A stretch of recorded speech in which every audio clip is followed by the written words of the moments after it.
வச்சு பார்க்க போகிறோம்னா கத்திரிக்காய், உருளைக்கிழங்கு, முருங்கைக்காய் பொரியல். வாங்க எப்படி செய்யணும் பார்க்கலாம். அது காயெல்லாம் கழுவி எடுத்துக்கோங்க. கப்புன்னு எடுத்துக்கோங்க.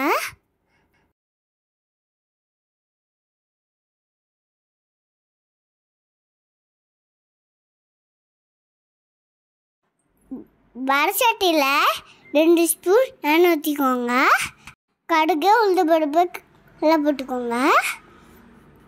வெங்காயம், கருவேப்பிலையும் கப்புன்னு போட்டுக்கோங்க. மஞ்சள்தூள் கொஞ்சம் போட்டுக்கோங்க. உப்பு கொஞ்சம் போட்டு நல்லா வதக்கிக்கோங்க. நல்லா வதங்கினதுக்கப்புறம் தக்காளி கொஞ்சம் போட்டுக்கோங்க. அப்புறம் வச்சு கத்திரிக்காய் எடுத்து போட்டுக்கோங்க. முருங்கைக்காய், உருளைக்கிழங்கு எல்லாம் போட்டுக்கோங்க. போட்டு நல்லா கலக்கிக்கோங்க. நல்லா வதக்கிக்கோங்க.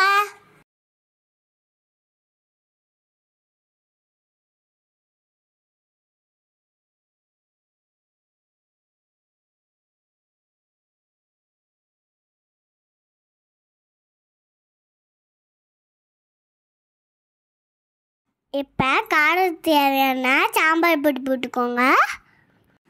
சாம்பார் பொடி 1 ஸ்பூன், மிளகாத்தூள் 1/4 ஸ்பூன் நல்லா போட்டு வதக்கிக்கோங்க. வரமிளகாய் வேணால் போட்டுக்கலாம். நான் போடல.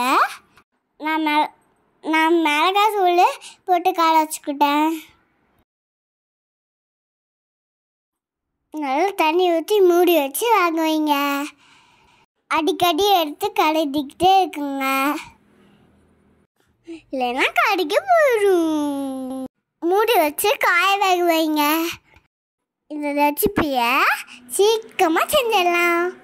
குழம்புக்கு நேரம் இல்லைன்னா இது செஞ்சு பாருங்க. தயிர் சாப்பாடோ ரச சாப்பாடோ இதை வச்சு சாப்பிட்டா சும்மா அப்படி இருக்கும். இப்போ காய் வெந்துடுச்சு. தண்ணி சுண்டு வரைக்கும் வெயிட் பண்ணுங்க. அவள்தான் தண்ணி சுண்டிட்டு தேங்காய் போட்டு இறக்கிக்கலாம். தேங்காய் போட்டு நல்லா கலக்கிக்கோங்க. டேஸ்டியாக உருளைக்கிழங்கு, கத்திரிக்காய், முருங்கைக்காய் பொரியல் ரெடி. இந்த ரெசிப்பியை நீ வீட்டு செஞ்சு பார்த்து மறக்காமல் கமெண்ட் பண்ணுங்க. ஓகேவா சுட்டீஸ்? வாங்க சாப்பிடலாம். டாட்டா பாய். லைக் பண்ணுங்க, கமெண்ட் பண்ணுங்க, மறக்காம சப்ஸ்கிரைப் பண்ணுங்க. பாய் சுட்டீஸ்.